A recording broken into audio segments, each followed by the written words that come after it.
ये है कौन? एक टॉप लेवल गेमर जो कि बहुत टैलेंटेड है। एक दिन वो एक गेम खेलते हुए एक लड़की से मिला जिसका नाम है फ्लोना। फ्लोना कौन से एक फेवर मांगने के लिए आई थी। अब अगर ये बवाल किसी के भी पास मदद मांगने जाएगा तो आदमी कैसे ही मना करे। बेचारा हमारा कौन भी यहीं फिसल गया। वो उसके पास बैठा और उससे बातचीत करने लगा और बातचीत करते करते कौन ने उसे बताया कि वो एक जिम्मेदार इंसान है, सिर्फ गेम्स में नहीं बल्कि असल जिंदगी में भी। ये बात सुनते ही फ्लोना ने जल्दी से अपनी बात कौन के सामने रख दी कि मैं जो फेवर मांगना चाहती हूँ वो असल जिंदगी में ही है। अब ये बात सुनते ही कौन बहुत एक्साइटेड और खुश हो गया क्योंकि लगभग पिछले 20 सालों से कौन बिल्कुल सिंगल था और अब वो एक्सपीरियंस लेना चाहता था कि अगर जिंदगी में गर्लफ्रेंड आ गई तो जिंदगी कैसी चलती है। इधर फ्लोना को लगता है कि कौन उसकी मदद कर पाएगा क्योंकि अगर वो कर पाया तो फ्लोना कुछ बहुत ही कीमती चीज त्यागने को तैयार है। तभी कौन एक्साइटेड होकर पूछता है कि बताओ तुम कहाँ मिलना चाहोगी। जवाब में फ्लोना कहती है कि हम जल्द ही मिलेंगे। तभी अचानक से कौन दूसरी दुनिया में जा गिरता है जहाँ कुछ तलवारबाज एक मिशन पर एक भागती हुई राजकुमारी की रक्षा कर रहे हैं, जहाँ पर 2 बड़े बड़े टैंक उनका पीछा कर रहे होते हैं जिसमें से कुछ सिपाही निकलते हैं और वो एक ग्रुप में आकर सभी को घेर लेते हैं। लेकिन वो सभी तलवारबाज उनके सामने आकर खड़े हो जाते हैं क्योंकि राजकुमारी की रक्षा करना ही उनका सबसे बड़ा धर्म है। लेकिन दुश्मन के कमांडर ने सभी तलवारबाजों को एक एक करके मौत के घाट सुला दिया। इधर दुश्मन का कमांडर पहले से ही जानता है कि तलवारबाज का नाम लेन है और लेन की इज्जत करते हुए वो उसे जिंदा छोड़ सकता है, लेकिन उसकी एक शर्त है और शर्त ये है कि उसे राजकुमारी को उनके हाथों में सौंपना होगा। लेन इस शर्त के लिए साफ इनकार कर देता है और दुश्मन से आमना सामना करने के लिए बिल्कुल तैयार हो जाता है। तभी अचानक से कौन और उसकी कुर्सी सीधा दुश्मन कमांडर के सर पर आकर गिरती है। बूम! तभी लेन राजकुमारी को वहां से तेजी से ले जाने लगता है, लेकिन हमारी राजकुमारी चाहती है कि लेन कौन को भी बचाए। बस फिर क्या था, राजकुमारी का आदेश था, टाल तो सकता नहीं था। वो पीछे पलटकर रस्सी फेंकता है और कौन को अपने साथ खींच लेता है और वो तीनों एक ही झटके में गायब हो जाते हैं। अब इधर कौन से लगातार पूछा जाता है कि भाई तुम कौन हो और कहां से आए हो, लेकिन कौन को इसके बारे में कुछ भी नहीं पता था, बल्कि वो तो खुद जानना चाहता था कि वो कहां पर आ गया है और ये कौन सी जगह है। तभी उसे एक अनजाना सा नाम सुनाई देता है, जिसके बाद वो सोचता है कि शायद वो कोई सपना देख रहा है और उसके इस सपने को यकीन में बदलने के लिए एक छोटी सी लड़की वहां पर आ गई और उसे जोर से एक मुक्का मारती है। अब समझे ये कोई सपना नहीं है। कौन को अब गुस्सा आ गया, वो पलटकर मारने ही वाला होता है कि तभी बीच में लेन आ जाता है और वो कौन को धमकी देता है कि अगर तुमने इसके ऊपर हाथ उठाया तो मैं तुम्हें जिंदा गाड़ दूंगा, क्योंकि वो छोटी सी लड़की कोई और नहीं बल्कि राजकुमारी पीरिया है। राजकुमारी और ये कौन के मन में ये सवाल आया। कौन को ये यकीन ही नहीं हो रहा था कि ये छोटी सी चिमकांडी लड़की राजकुमारी है। उसे तो पास खड़ी ये दूसरी अप्सरा ज्यादा राजकुमारी जैसी लग रही थी, लेकिन वो दूसरी लड़की मारिया है जो कि राजकुमारी की मेड है। वो फ्लर्ट करते हुए उसके करीब गया तो मारिया ने बताया कि वो असल में लड़की है ही नहीं, जिसके बाद उसने कौन का हाथ अपने डिंग डोंग पे लगवा दिया। ओ तेरी सलवार में तलवार। इस धोखे के बाद तो अब कौन की जीने की इच्छा ही खत्म हो रही थी। कौन अब एक बहुत ही उलझी हुई सिचुएशन में फंस गया था। उधर वहीं दूसरी तरफ नीले बालों वाला आदमी जिसे हमने पहले देखा था वो वापिस लौटता है, जहाँ वो अपने कमांडर को रिपोर्ट देता है कि उनका मिशन कैसे फेल हुआ और वो मिशन फेल होने का सारा इल्जाम उसके सर पर किसी अजनबी के गिरने पर डालता है, सिर्फ ये दिखाने के लिए कि अगर मैं चौकन्ना रहता तो मैं कभी हारता ही नहीं। इधर कमांडर को उसकी बातों से ज्यादा ये आश्चर्य हो रहा था कि आखिर वो कौन हो सकता है जिसने नीले बालों वाले आदमी को चकमा दे दिया। इसी समय दूसरी तरफ कौन को पता लगता है कि लेन राजकुमारी को पड़ोस के देश में विवाह करने के लिए लेके जा रहा है ताकि उन दोनों देशों में दोस्ती का हाथ बढ़ सके, यानी कि गठबंधन हो सके। अब कौन को लग रहा था कि राजकुमारी उससे बड़ी होगी, लेकिन ये छोटी सी लड़की सिर्फ 8 साल की है। बाल विवाह कौन इसे गैर कानूनी मानता है, मगर राजकुमारी का कहना था कि उसे इसमें कोई दिक्कत नहीं है। इसके बाद वो लोग कौन का एहसान चुकाने के लिए उसके लिए कुछ करना चाहते थे, इसलिए कौन फैसला करता है कि वो उनसे नए जूते लेगा। फिर वो सब एक कस्बे में पहुंचे जहां वो सब लोग मिलकर कौन के लिए जूते खरीदने लगते हैं, लेकिन वो सभी लोग उसके लिए अजीबोगरीब से जूते पसंद करने लगते हैं, इसीलिए वो सबकी पसंद से हटके महंगे जूते चुन लेता है। ये कैसे जहरीले जूते है बे? तभी अचानक लेन को महसूस होता है कि कोई तो है जो उनका पीछा कर रहा है। लेन ने कौन को तैयार रहने का इशारा किया। इशारा मिलते ही वो लोग एक गली में पहुंचे, लेकिन तभी दुश्मनों की फौज वहां आ गई और उन सभी को चारों तरफ से घेर लिया। लेकिन लेन और मारिया को उन दुश्मनों का सामना करना पड़ा, जबकि कौन पीछे रहकर राजकुमारी की रक्षा करता रहा। इसके बाद वो सभी लेन के पीछे पीछे जाने लगते हैं और शहर के अंडरग्राउंड सीवरेज से बाहर निकलने का रास्ता ढूंढ लेते हैं। हालांकि वहां का इलाका काफी अजीब था क्योंकि वहां पर कोई पहरा नहीं था और ना ही कोई सैनिक। कौन ने सोचा कि कोई है तो है नहीं, कौन टाइम बर्बाद करे, इसलिए वो बाहर निकला और उसने आसपास देखा कि जब कोई है नहीं तो उसने सबको इशारा करके बाहर बुला लिया। लेकिन जैसे ही वो सभी बाहर आए तो उन्होंने देखा कि दुश्मन कमांडर उनके सामने खड़ा है जिसका नाम है एरिक, और एरिक उस आदमी से ज्यादा ताकतवर है जिसे कौन ने पहले गिराया था। अब मारिया और लेन एरिक का सामना करने के लिए बिल्कुल तैयार खड़े थे और एरिक भी उन दोनों से निपटने के लिए अपनी तलवार निकालता है और एक ही वार से लेन और मारिया को गिरा देता है। इसके बाद कौन लड़ने के लिए जाता है, लेकिन कौन भी उसकी तलवार से जख्मी होकर गिर गया। कौन को ऐसे नीचे गिरा देखकर एरिक बहुत निराश हुआ, क्योंकि उसे लग रहा था कि कौन थोड़ा तो ताकतवर होगा, पर वो तो एक ही बार से नीचे गिर गया। अब एरिक राजकुमारी के करीब जाने लगता है, लेकिन तभी हमारा हीरो धीरे धीरे उठने लगता है। कौन के उठने से ये साफ पता चल रहा था कि वो हार मानने को तैयार नहीं है। एरिक उसके इस हौसले को देखकर काफी इंप्रेस्ड हुआ, इसलिए वो अब और भी ज्यादा ताकतवर वार करने की सोचता है। और जैसे ही एरिक वार करने लगता है, तभी कौन पास आकर सीधा उसके गोटों पर जोरदार लात मारता है।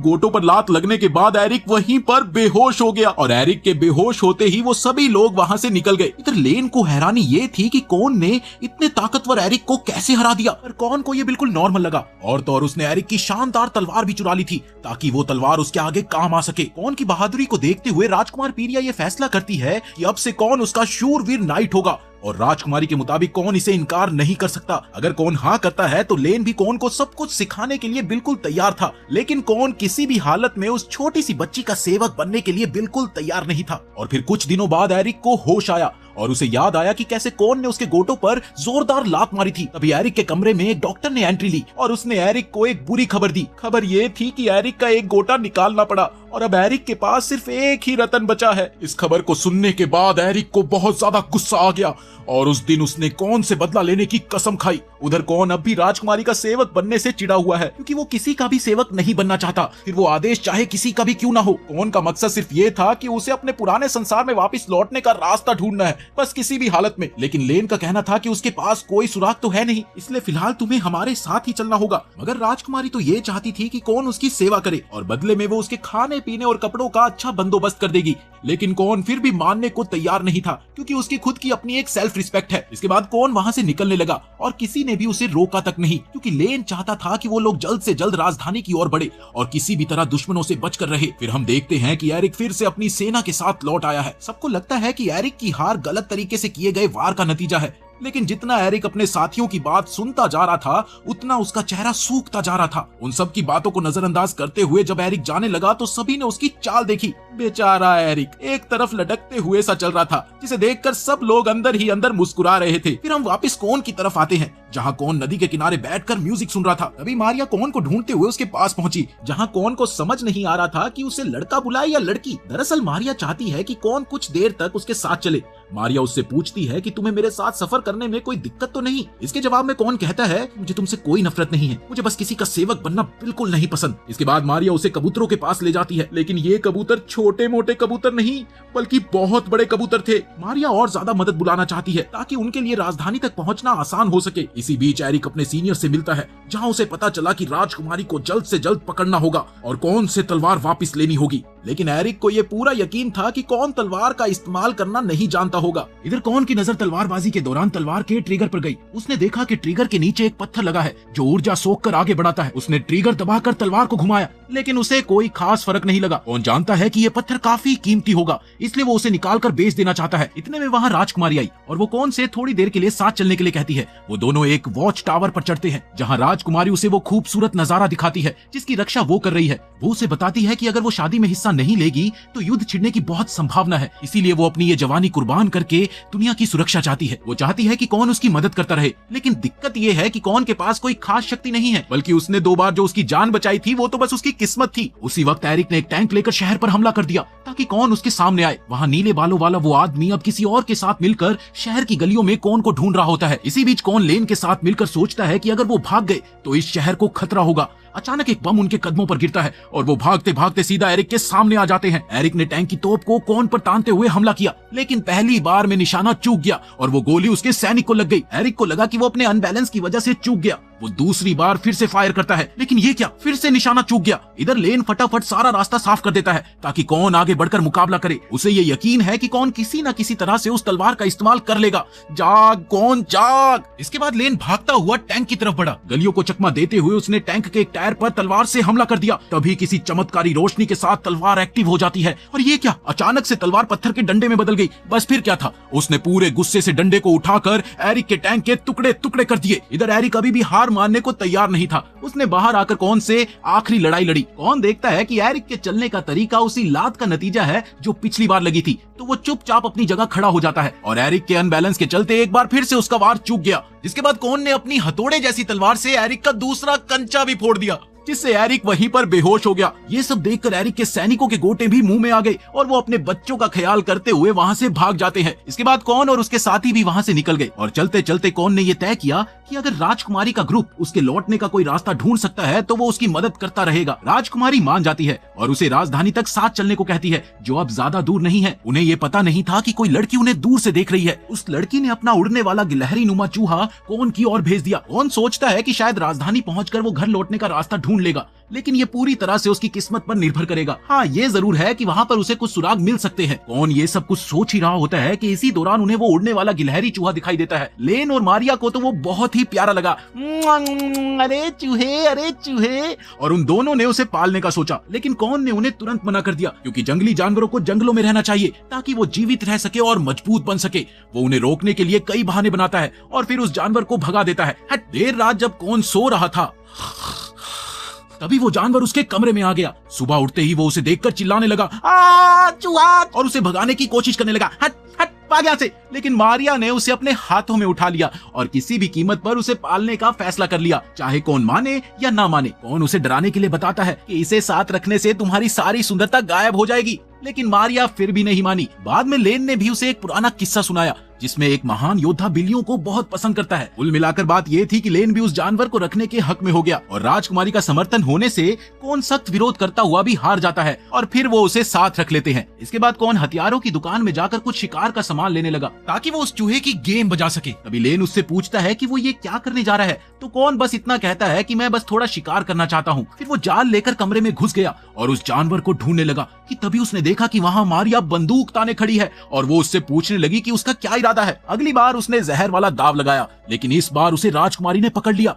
उसने बड़े ही तीखी आवाज में उससे कहा कि अगर ये जहर नहीं है तो पहले तुम खुद इसका स्वाद चखो। कौन के इस नए कांड से परेशान होकर आखिरकार राजकुमारी सबको बुलाकर पूछती है कि कौन आखिर इस चूहे से इतनी नफरत क्यों करता है। पहले तो उसने बोला कि उसे पालतू जानवरों से सख्त एलर्जी है, लेकिन जब सबने देखा कि वो उसके पास बैठने पर भी छींका नहीं तो वो सभी चिल्लाए, अरे अब तो सच बोल दे। तब कौन ने अपनी असली कहानी बताई। बचपन में बारिश वाले दिन उसने 2 बेसहारा बिल्लियों को घर लाकर पाला। पहले तो सबको ऐसा लगा कि कहीं वो मर गई होगी या फिर परिवार ने मना किया होगा, जैसे सभी के परिवार मना करते ही हैं, या फिर कुछ और दुखद हुआ होगा।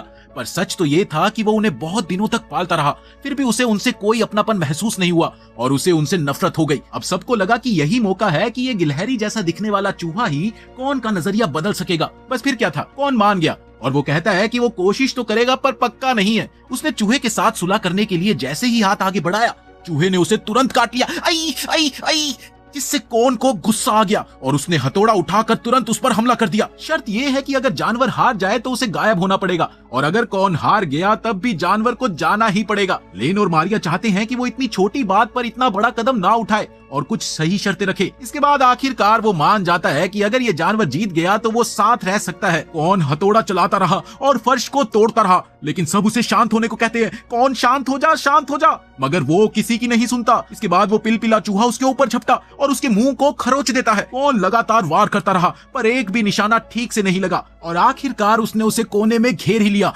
लेकिन तभी उस पिलपिले चूहे ने ऊपर कूदकर कौन के चेहरे पर एक जोर की लात मारी और कौन वहीं पर बेहोश हो गया। बस फिर क्या था, कौन हार गया और आखिरकार कौन को ये मानना पड़ा कि ये पिलपिला चूहा अब उनके साथ रहेगा। लेकिन उसने फिर भी कसम खाई कि अगर मुझे मौका मिला तो मैं फिर भी इसे मार डालूंगा। इसके बाद का भी सफर कोई बहुत आसान नहीं रहा, क्योंकि चूहे और कौन में लगातार तकरार होती रही। अब सब सोचते हैं कि इस गिलहरी चूहे का कोई ना कोई नाम तो रख देना चाहिए, तो सभी अजीबोगरीब नाम सुझाने लगते हैं। लेकिन कौन कहता है कि नाम छोटा होना चाहिए जो फटाफट से जुबान पर आ जाए, और अगर कोई ठीक नाम नहीं मिला तो हम इसका नाम थूक रख देंगे। उधर एरिक अपने नीले बालों वाले साथी के साथ वापिस अपने मेंशन में पहुंचता है, जहाँ पर एरिक की मंगेतर उससे मिली और ये सुनकर वो बहुत दुखी हुई कि एरिक को युद्ध में बदनाम होना पड़ा। और अगर उसे ये पता चल गया कि एरिक ने अपना शुद्धिकरण करा लिया तो उस बेचारी के मन पर तो ना जाने क्या बीतेगी। जब एरिक घर के अंदर गया तो उसकी मंगेतर, जिसे पता है कि एरिक घायल हुआ था, उसकी चोटों पर दवा लगाना चाहती है। अब एरिक को डर लगने लगता है कि अगर वो सच्चाई बता देगा कि उसने सबसे कीमती चीज खो दी है तो वो उसे छोड़ देगी। इसीलिए वो हर हाल में उसे छिपाने की कोशिश करता रहा और उसके बार बार मना करने से उसकी मंगेतर काफी उदास हो गई। थोड़ी देर बाद एरिक उस नीले बालों वाले व्यक्ति के साथ बाहर जाने को तैयार होता है। अभी सेवक ने देखा कि एरिक की मंगेतर काफी दुखी है।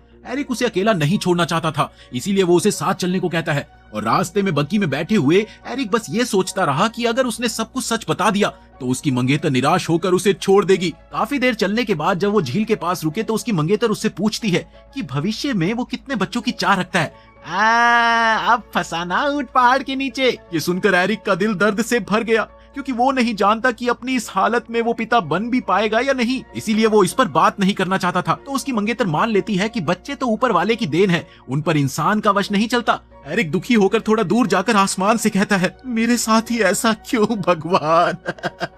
एरिक की मंगेतर को एरिक का बदला बदला व्यवहार काफी अजीब लग रहा था, तो वो उन नीले बालों वाले व्यक्ति से पूछती है कि आखिर एरिक को चोट कहाँ लगी थी। ये सब तो नीले बालों वाला भी ठीक से नहीं जानता, पर वो ये बताता है कि ये सब कौन नाम के व्यक्ति की वजह से हुआ है और एरिक को उसी ने हराया था। उसी शाम एरिक अपने दो साथियों से मिला, लिम्स और एला। एला ने उसे पारंपरिक दवाई दी जो पीने से असर करेगी। एरिक इसे खुशी खुशी ले लेता है, जिसे देखकर उसकी मंगेतर और उदास हो जाती है। तब नीले बालों वाला व्यक्ति बटलर से पूछता है कि ये दोनों कौन है। तब पता चलता है कि ये एरिक के दूर के रिश्तेदार है। लिम्स ने फिर बटलर को रात के खाने की दावत तैयार करने को कहा, पर इनका असल मकसद कुछ और ही था। दरअसल जो दवाई एला ने एरिक को दी थी वो कोई पारंपरिक दवाई नहीं, बल्कि उसके छोटे बंदूक को चलाने के लिए शिलाजीत का घोल था। और एला का काम था एरिक को बहकाकर उसकी दुल्हन बनना, ताकि वो परिवार की सारी जमीन हड़प ले। और इसी बीच लिम्स मौका पाकर एरिक की मंगेतर से नजदीकियां बढ़ाएगा और उससे शादी कर लेगा। उसी रात एला दवाई लेकर एरिक के पास गई और उसे गुलू लुलू के लिए मनाने लगी। वो मोम सी पिघलती हुई एरिक से लिपट गई। वहीं दूसरी ओर एरिक उसे दूर करने की कोशिश करता रहा, और तभी प्लान के मुताबिक लिम्स ने कमरे में आकर हंगामा मचा दिया। और ये देखकर एरिक की मंगेतर दुखी होकर वहां से भाग गई, जबकि लिम्स एरिक को भला बुरा कहने लगा। वो कहता है कि अगर दवाई बेअसर रहती है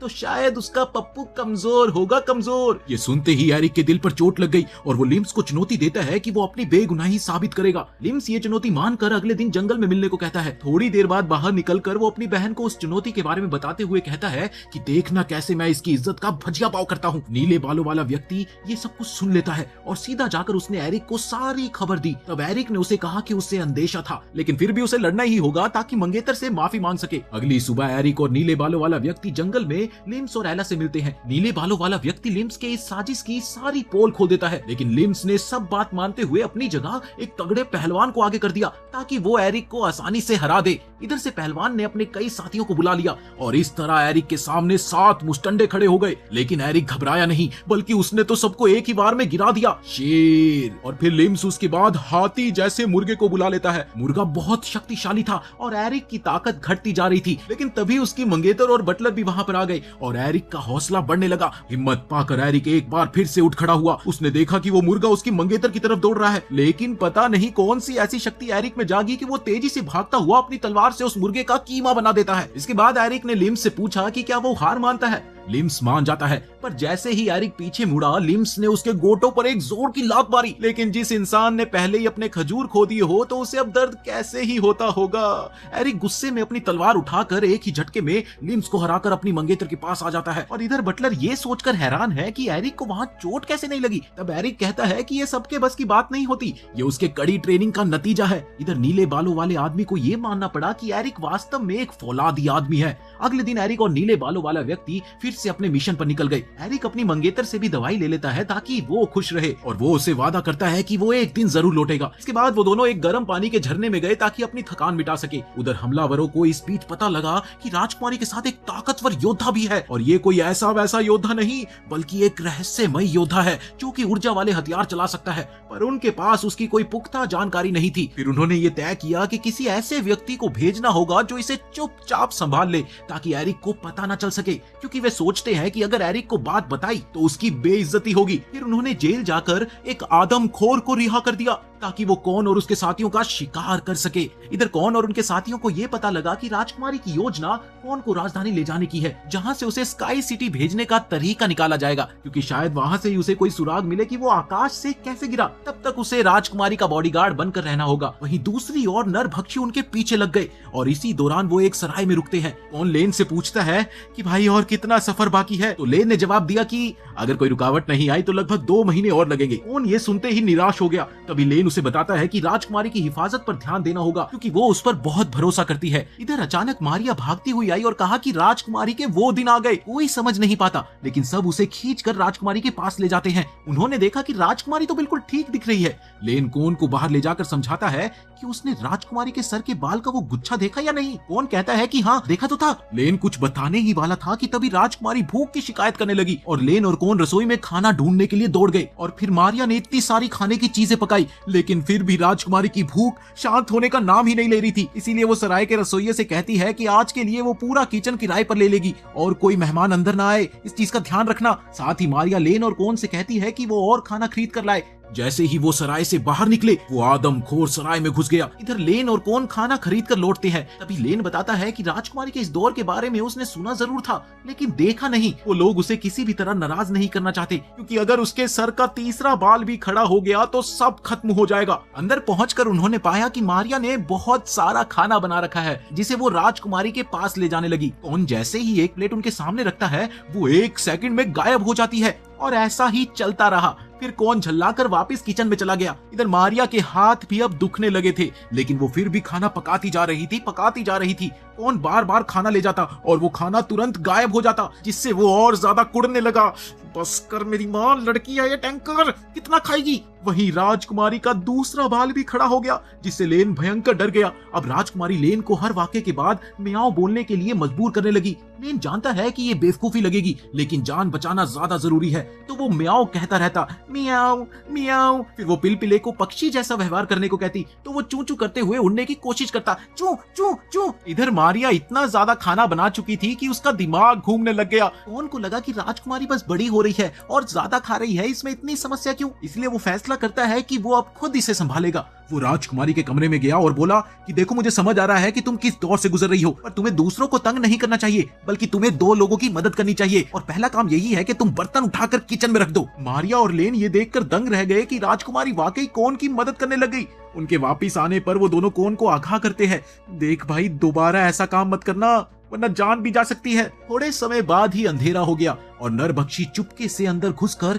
किचन में किसी को देखता है। उसने मारिया पर वार करने की कोशिश की कि तभी मारिया ने गरम सूप उसकी तरफ फेंक दिया जिससे उसके हाथ से भाला छूटकर सीधा उसके चेहरे पर गिर गया। गुस्से में लाल मारिया उसे धमकाकर कहती है कि अगर जिंदा रहना चाहते हो तो यहाँ से फौरन भाग जाओ। वो डरकर वहाँ से भाग गया और अपना अगला निशाना ढूंढने लगा। फिर उसे लेन नजर आता है जो उसे भी देख लेता है। लेन ने भी उसे डराया धमकाया पर नरभक्षी सोचता है कि ये सिर्फ धमकी है इसलिए वो फिर वहाँ से भाग निकला। आखिर में वो राजकुमारी के कमरे तक पहुंच ही गया। उसे लगा कि राजकुमारी तो सो रही है और वो वार करने के लिए जैसे ही आगे बढ़ा कि तभी सिर का तीसरा बाल खड़ा हो गया और उसके लिए डरावना दौर शुरू हो गया। इधर कौन बाथरूम जा रहा होता है कि वो हक्का बक्का नरभक्षी को देखने लगा जो उससे लिपटकर मदद मांग रहा था।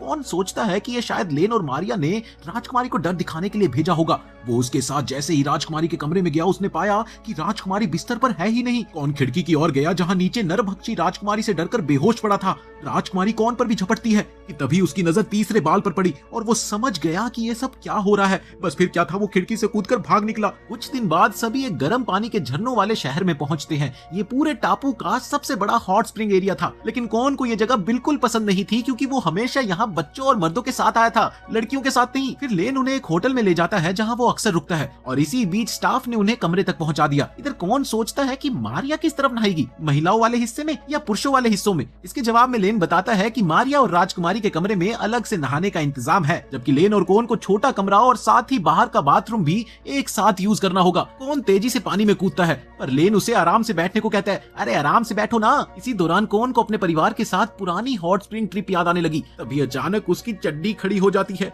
और उसे डर है कि लेन कहीं देख न ले। वो बहाना बनाकर जल्दी निकलने लगा कि तभी वो सोचता है कि वो कहीं मीठा तो नहीं, मगर तभी उसे याद आता है कि लेन ने कहा था कि ये पानी छिपी हुई ताकत जगाता है। और इन सब बातों के बीच उसे एरिक दिख जाता है जो पास से गुजर रहा था। कौन तुरंत छिप गया क्योंकि वो उससे बचना चाहता है। उसे लगता है कि एरिक तीसरी बार छल का शिकार नहीं होगा। वो सीधा भागकर राजकुमारी के कमरे में जाता है लेकिन अंदर की लड़कियां लूडो खेलने में इतनी बिजी थी कि उसकी बात ही नहीं सुनी। फिर वो लेन को ढूंढने निकलता है मगर लेन मियां कहाँ मानने वाले थे। वो तो बाथरूम छोड़कर सीधा मनोरंजन वाले रूम में चले गए। तभी कौन को फिर से एरिक दिखता है। उसने देखा कि एरिक शायद कोई प्रार्थना कर रहा है कि काश उसके खजूर उससे वापस मिल जाए। ये देखकर कौन को उस पर तरस आ गया, लेकिन बचने के लिए वो सीधा रिसेप्शन पर गया और उनसे बोला कि आप कुछ भी करके राजकुमारी और मारिया को कमरे से बाहर न निकलने दे, बस इस चीज का ध्यान रखना। अब वो लेन को खोजने के लिए बड़ी बातचीत वाले हिस्से में गया, पर वो काफी बड़ा है। अचानक उसे खरगोश जैसा कपड़ा पहने लड़कियां दिखती है, तो उसे याद आता है कि लेन को जानवर बहुत पसंद है। वो एक ऐसी जगह के बारे में पूछता है जहां लोग बिल्लियों के साथ खेलते हुए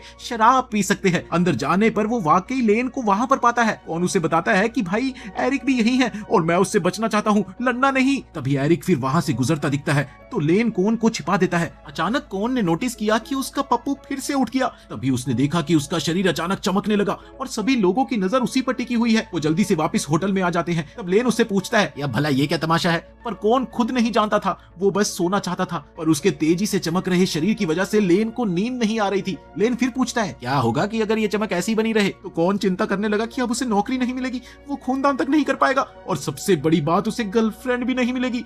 वो निराश होकर दोबारा नहाने चला जाता है। जैसे ही वो पानी में बैठता है उसकी चमक बंद हो जाती है। पर तभी एरिक भी उसी जगह आ गया और दोनों एक दूसरे को देखते ही लड़ने के लिए तैयार हो गए, क्योंकि एरिक को लगता है कि कौन चमक कर उसका मजाक उड़ा रहा है, जबकि कौन कहता है कि वो अभी मारपीट नहीं करना चाहता ताकि इस हॉट स्प्रिंग को नुकसान ना पहुंचे। इसीलिए वो तय करते हैं कि वो दोनों कपड़े पहन कर लड़ेंगे। पर जैसे ही एरिक तैयार हुआ, कौन झाड़ू उठाकर उसके सर पर जोर से मारकर अपनी टोली के साथ भाग निकलता है और उनका ये सफर अब भी जारी है। लेकिन कौन को पूरे बदन पर पट्टियां लपेटनी पड़ी, क्योंकि वो लगातार चमक रहा था, जिससे उसे लग रहा था कि वो और भी ज्यादा डरावना लग रहा है, मानो कोई हत्यारा हो। कहानी में हम आगे देखते हैं कि एक नए शहर में पहुंचकर वो सभी खाना खाते हैं। वहीं कौन पट्टियों की वजह से मुंह तक नहीं खोल पाता। वो उनसे कहीं छिपकर खाने को कहता है, पर उसे सभी ने अनसुना कर दिया। ये देखकर वो फटाफट पट्टियां हटाने लगा, लेकिन तभी सब उसे रोक लेते हैं और उसे वहां से घसीट कर ले जाने लगते हैं। इसी बीच शहर वालों को उनमें कुछ गड़बड़ लगती है, सो उन्होंने कौन को वहीं पर रोक कर जबरदस्ती उसकी सारी पट्टियां उतार दी। उसके बाद जो उन्होंने देखा उस पे उन्हें बिल्कुल विश्वास नहीं हुआ। उन्होंने देखा कि वो रोशनी से पूरी तरह चमक रहा है। ये देखकर वहां खड़े लोग तुरंत उसे भगवान मानकर उसके सामने झुक गए। भगवान! इतना ही नहीं, तभी वहां पर गांव का सरपंच भी आ गया और उन्होंने कहा कि 200 साल पहले एक भविष्यवाणी हुई थी कि कोई देवता शरीर से प्रकाश लेकर धरती पर उतरेगा। वो लोग कौन को वही मानने लगे। इधर कौन भी ये मान लेता है कि वो सचमुच आसमान से गिरा है। इधर गांव वाले भी उसकी इतनी खातिरदारी कर रहे हैं, पर वहीं उसे इस बात का डर था कि अगर इन्हें सच पता लगा तो वो उसे छोड़ेंगे नहीं, इसलिए बेहतर है नाटक करना। इधर बातों ही बातों में कौन को ये पता चला कि उसका चमकना शरीर में जादुई एनर्जी के भर जाने से हो रहा है, जो कि बाहर रोशनी की तरह दिखता है। थोड़ी देर बाद सरपंच सभी गांव वालों को बुलाकर उनसे कौन के चमत्कार देखने को कहता है और देखते ही देखते कौन ऐसा चमकता है कि तितलियों का एक बड़ा झुंड उसके आसपास आ गया। लोग उसे साक्षात देवता मानकर गांव के सूखे कुएं में फिर से पानी लेने की प्रार्थना करते हैं। कौन लेन से तलवार मांगकर उसे हथौड़े की शक्ल में बदलकर उसे जमीन पर जोर से मारता है और ये क्या, नीचे का पानी ऊपर आ गया और लोगों की खुशी का ठिकाना ना रहा। इधर राजकुमारी मानती है कि ये महज बस किस्मत थी और वो कौन को आगाह करने में लग गई कि वो ज्यादा बहक ना जाए, वरना अंजाम खराब होगा। तब लेन भी उन्हें कहता है कि उन्हें जल्दी निकलना चाहिए, पर उधर सरपंच दुनिया के आरंभ और अंत जैसा बेकार सवाल पूछने लगा और कौन महाशयहीन प्रश्नों का उल जलूल जवाब देने में लगे हुए थे। वो तो भला हो राजकुमारी और उनके साथियों का, जिन्होंने बड़ी ही सफाई से उन जवाबों को घुमा दिया। इस बीच खुशहाल गांव वाले ये चाहते हैं कि कौन एक दिन और रुक कर उन्हें ज्ञान दे। अगले दिन वो फिर आकर कौन से दुनिया की शुरुआत और उसके अंत पर सवाल पूछने लगे और कौन भी फिर अटपटे जवाब देने में लग गया, जिसे बाद में राजकुमारी सुधारती है। इधर कुछ लोगों ने उसका विरोध भी किया, पर बदले में कौन ने कहा कि मूर्ख मनुष्यों को देवताओं से सवाल करने का अधिकार नहीं है। ऐसे ही कुछ और दिन बीतते गए और कौन का एक बड़ा सा मंदिर बनवा दिया गया। उसे ढेरों खजाने मिले और हर समय सुंदर दासियां उसकी सेवा में रहती थी। वो इसे और एंजॉय करना चाहता था, पर राजकुमारी के साथी चाहते थे कि उन्हें जल्द ही वहां से निकलना होगा, वरना उनकी सारी पोल खुल जाएगी। वहीं कौन को लगता है कि उसकी पोल कभी भी नहीं खुलेगी, क्योंकि वो अभी भी चमक रहा है और लोगों को उस पर अंधविश्वास है, अंधविश्वास। लेकिन कुछ समय में ही गांव वाले अब उसे रोज देखने की मांग करने लगे, जिससे हालात दंगों तक पहुंच गए। ये सब देखकर कौन उन्हें जल्दी ही शांत करने लगा और थोड़ी देर उन्हें शांत देखकर वो वापस अंदर चला गया और भागने की फिराक में पट्टियां लपेटने लगा कि तभी उसे सरपंच पकड़ लेता है। तब कौन को ये बहाना लगाना पड़ा कि उसे दूसरी जगह भी उपदेश देना है, इसलिए मुझे जाने दो। ये सुनकर सरपंच उनके सामने गिड़गिड़ाने लग गया। उसने कहा कि पहले इस भीड़ को तो संभालो, वरना उनका दूसरे पंथों से युद्ध शुरू हो जाएगा। इधर कौन उन्हें समझाता है कि पास के पहाड़ पर एक विशाल टावर बनाओ, जिससे धर्म का प्रचार होगा। कौन के इतना कहने मात्र से ही सरपंच बोल पड़ा कि ये टावर तो बस आप ही बना सकते हो। ये सुनकर लेन ने कहा कि वो उस टावर का डिजाइन बना देगा, क्योंकि वो सेना के इंजीनियरिंग स्कूल में टॉप रैंक पर रहा है। कुछ दिन बाद ही टावर बनकर तैयार हो गया और कौन उसका उद्घाटन करता है। इधर अब लेन चाहता है कि वो और तेज चमके, जिससे वो हेट एयर बैलून में उसका इस्तेमाल कर सके। ये सुनते ही कौन अपनी सारी शक्ति लगा देता है, जिससे वो लेन द्वारा तैयार एक हॉट एयर बैलून को उड़ाने में मदद करता है। अब कौन लोगों से आखिरी बार मिलकर उनसे विदा लेते हुए कहता है कि हम स्वर्ग वापिस जा रहे हैं। सरपंच लोगों को समझाता है कि भगवान वापिस स्वर्ग जा रहे हैं और उनका काम है पूरी दुनिया में उनका धर्म फैलाना। इस तरह कौन और उसका ग्रुप उड़ जाते हैं। तभी अचानक कौन का शरीर चमकना बंद हो गया और सब घबरा गए, क्योंकि वो चमक गुब्बारे को ऊपर उठाने में मदद दे रही थी। वो लगभग गिरने ही लगे थे कि तभी सब लोग जोर जोर से चिल्लाकर कौन को अपनी स्कीम लगाने को कहते हैं, पर अब वो ऊर्जा नहीं बना पाता। कुछ दिनों बाद हम दोबारा से एरिक को देखते हैं। वो किसी हवा के झोंके में खड़ा होता है। तभी उसे वही लड़की मिली जो लगातार कौन के ग्रुप का पीछा कर रही थी। एरिक ने उसे पहचानते हुए कहा कि तुम स्काई सिटी से आई एल्मा हो ना। इतने में नीले बालों वाला व्यक्ति दौड़ता हुआ आया और उसने बताया कि एरिक जल्दी ही फिर से सेना में लौट पाएगा। उधर एरिक एल्मा के साथ किसी लोहार के पास गया, जहां एल्मा ने उसके लिए एक तलवार बनवाई जो बिल्कुल उसकी पवित्र तलवार जैसी थी। उधर एक पार्टी के दौरान एरिक के मेन सिपाही आपस में लड़ने लग गए कि कौन सबसे ज्यादा ताकतवर है, और बात बढ़ते बढ़ते इतनी बढ़ गई कि वो इस लड़ाई को सुलझाने के लिए एक ड्रैगन से लड़ने पहुंचे कि जो इसे हराएगा वही सबसे ज्यादा ताकतवर है। बस फिर क्या था, काले बालों वाले ने आगे बढ़कर अपनी फिनिशिंग मूव लगा दी, वहीं लाल बालों वाले ने पीछे से घूमकर ड्रैगन की पूंछ काट दी। सुनहरे बालों वाले ने उसके सर पर वार किया और नीले बालों वाला व्यक्ति उसके सींग तोड़ देता है। मगर ड्रैगन फिर भी उनके चंगुल से भागकर अपने बड़े भाई को ले आता है, जो उससे कहीं ज्यादा शक्तिशाली था, और उसने उन चारों को आसानी से हरा दिया। इसी समय पता नहीं कहां से वहां एरिक आ गया और उसने अपनी नई तलवार से बड़े ड्रैगन को एक ही वार में मार गिराया। एरिक कहता है कि वो गलत था जो अकेले कौन से टकराने गया, बल्कि अब वो सबको साथ लेकर कौन से निपटना चाहता है। उधर कौन और उनके साथियों की हालत कुछ ठीक नहीं चल रही थी। इन कुछ दिनों में उनका सारा खाना खत्म हो गया था और उन्हें मछली को मारकर खाना पड़ता था। वहीं दूसरी ओर कौन को अब पुरानी दुनिया बहुत याद आ रही थी, जहां सब कुछ आसान था और यहाँ उसे लगभग बेघर जैसा महसूस होता। सब कहते हैं कि बस कल किसी शहर में पहुंच जाएंगे, लेकिन कौन अपने घर की बातें सोचकर दुखी हो रहा था। ये कहानी यहीं नहीं रुकती। जहाँ रात में सब सोते, कौन वहीं पर सारी सारी रात जागता रहता और बस अपने घर के बारे में सोचता रहता। अगले दिन वो आखिरकार एक नए शहर में पहुंच गए। सभी नहाने गए और फिर उन्होंने आराम किया, लेकिन कौन ने एक लकड़ी को तराश कर गेम कंट्रोलर बना लिया था और फिर वो दीवार पर एक टीवी की शेप को देखते हुए पागलों की तरह गेम खेलने की एक्टिंग करने लगा। थोड़ी देर बाद लेन ने उसे बाहर चलकर खाना खाने को कहा, पर वो नहीं माना और कहने लगा कि मुझे स्नैक्स खाने हैं, वो भी यहीं पर। ऐसे में मारिया उसके पास गई और पूछती है कि वो आखिर क्या खाना चाहता है। तो कौन ने उसे हैमबर्गर की मांग की, पर मारिया को ये नहीं पता था कि ये भला क्या चीज है। तो उसने वो सारा सामान लिखने को कह दिया, लेकिन उसने देखा कि ये सारी चीजें अजीब है, लेकिन मारिया उसे बनाने की कोशिश में जुट गई। इधर राजकुमारी भी ये आदेश देती है कि एक दिन के लिए कौन की इच्छा पूरी की जाए। काफी देर की मेहनत के बाद आखिरकार मारिया ने किसी तरह कोला और हैमबर्गर बना ही दिया। कौन को उसका स्वाद काफी अच्छा लगा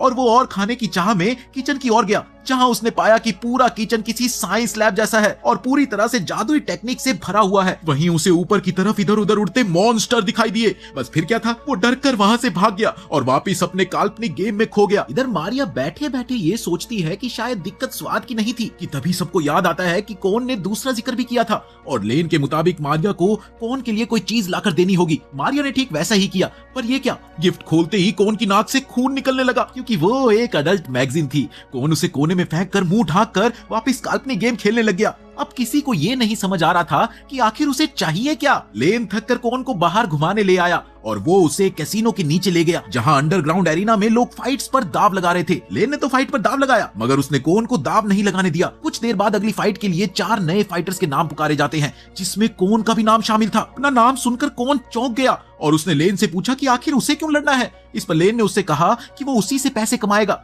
इसी बीच एरिना में कौन के खिलाफ 3 हट्टे कट्टे पहलवान उतार दिए गए। कौन ऊट पटांग तरीके से इधर उधर भागकर पहले 2 को टकराकर गिरा देता है, फिर आखिरी बंदे को उसके अखरोट पर वार कर उसे हरा देता है। इधर चैंपियनशिप के मेन फाइटर का मैनेजर कौन को हल्के में ना आंकते हुए लेन से कुछ बातचीत करके उसको पैसे देने लगा, क्योंकि अब कौन का अगला मैच इसी खतरनाक फाइटर से था जिसके हाथ में इलेक्ट्रिक आरी लगी हुई थी, जिसे देखकर कौन उसकी शिकायत करता है, भाई साहब ये गेम के रूल्स में नहीं था। मगर सामने वाले ने भी अपने बचाव में ये कह दिया कि कौन के पास तलवार है, तो गेम बराबरी का हुआ। इसी बीच लेन उसको एरिक के साथ हुई लड़ाई के बारे में याद दिला के उसको मोटिवेट करने की कोशिश करता है, पर कौन के हिसाब से वो अलग बात थी। आखिरकार वो डरते हुए चैंसा पर डंडे से जोर से वार कर उसे हटाता है और वहां से भाग जाता है। ये देखकर वहां मौजूद सारे दर्शक नाराज हो गए। इधर वापस आकर कौन कहता है कि लेन, मारिया और राजकुमारी बस उससे पैसे कमाना चाहते हैं। उसे अपने पुराने घर की याद क्या आने लगी, उन सब ने उसे जबरदस्ती अखाड़े में उतार दिया और फिर कुछ दिनों बाद वो एक उजाड़ से किले में रुके और अगली सुबह होते ही वहां से निकल गए। इधर चलते चलते कौन अपनी पीठ दर्द की शिकायत सबसे अभी कर ही रहा होता है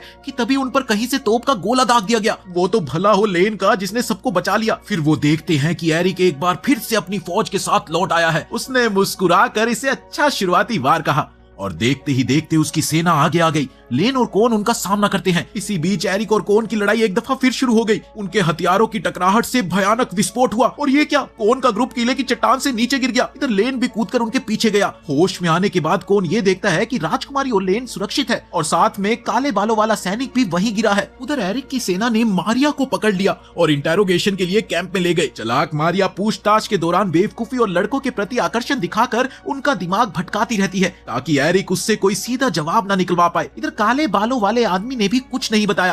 राजकुमारी उसके चेहरे पर पैर रखकर उसे दर्द देना चाहती है, पर कोन ने ऐसा करने से उसे रोक दिया। इधर मारिया को यहाँ वहाँ के सवाल पूछकर तंग किया जा रहा था, पर वो हर बार बातों को घुमा देती। इसी बीच कोन ने बस ये पूछा कि क्या एरिक के अलावा कोई ताकतवर नहीं, और इतना सुनते ही काले बाल वाले ने ना चाहते हुए भी सब कुछ उगल दिया। उसने बताया कि बाकी 3 साथी उतने मजबूत नहीं हैं। एक औरतबाजी का शौकीन है, एक शराबी है और एक तो इमोशनल रूप से बच्चा है। बस फिर क्या था, कौन ये सोचने लगा कि कैसे मारिया को एरिक की तरफ से वापस लाया जाए। थोड़ी देर बाद हम देखते हैं कि एरिक का एक दल लौट रहा है, जहां उनकी नजर काले बालों वाले पर पड़ी जो कि बंधा हुआ था और उसकी पीठ पर कौन का नोट चिपका हुआ था, जिसमें साफ साफ अक्षरों में ये लिखा हुआ था कि कौन अब उससे आमने सामने सब निपटाना चाहता है। ये सुनते ही एरिक उसे स्वीकार करते हुए मारिया को रिहा कर देता है ताकि दोनों तरफ एक अच्छी नीयत दिखे। इधर मारिया एरिक को देखते हुए कहती है कि वो उससे काफी मिलती जुलती है। जैसे ही उसकी नजर नीचे की ओर गई तब तक एरिक चौंक कर उसे वहां से भगा देता है। इसी बीच मारिया वापस लौट गई और किले में कौन के ग्रुप से मिली। कौन कहता है कि चलो दोस्तों, सब तैयार हो जाओ,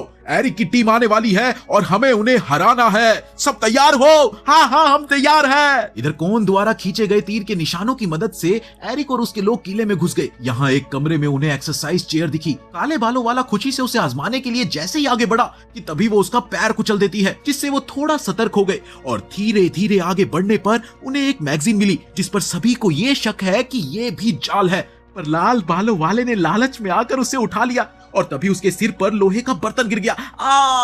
अगली जगह ढेर सारी शराब की बोतलें रखी थी, जिसे लाल बालों वाले ने तुरंत ही तोड़ दिया ताकि सुनहरे बालों वाला न बहक जाए। उधर एरिक के कुछ साथी कोन के बिछाए दूसरे जालों में फंस गए। अंत में एरिक और उसके 4 साथी उस कमरे में पहुंचते हैं जहां कोन ने उन पर लुब्रिकेंट डाल दिया, जिससे सब लोग फिसलने लगे। एरिक अब कोन से कहता है कि अगर दम है तो सामने आकर लड़ो, जिसके जवाब में कोन ने कहा कि अगर एक कदम भी आगे बढ़ाया तो सब उड़ जाएंगे। कि तभी एरिक ने तलवार से हमला कर दिया, जिससे कोन और राजकुमारी के आसपास एक जोरदार धमाका हुआ और सबको लगा कि वो लोग मर गए। अब पिलपिला चूहा मलबे में उन दोनों के अवशेष को देखकर सोचता है कि राजकुमारी और कौन दोनों मारे गए। इधर अब कुछ दिनों तक एरिक के लोगों ने मारिया और लेन पर अपनी पूरी नजर बनाई हुई थी कि कहीं वो कोई हरकत तो नहीं कर रहे। इधर चौथे दिन सुबह लाल बालों वाला देखता है कि मारिया सराय से निकली है, लेकिन वो वहाँ सिर्फ दुख मिटाने के लिए पी रही है। कि तभी लाल बालों वाला भी जाकर साथ बैठता है और पूछता है कि क्या वो कौन के मरने से इतनी दुखी है, जिसके जवाब में मारिया कहती है कि उसका मिशन बुरी तरह फेल हो गया, वो कुछ नहीं कर सकी। हालांकि वो जानती है कि एरिक के साथी उसे देख रहे हैं, पर अब कुछ भी करने को नहीं बचा। जाते जाते मारिया उसे एक घूसा लगाकर कहती है कि ये राजकुमारी और कौन की मौत का बदला है, समझे।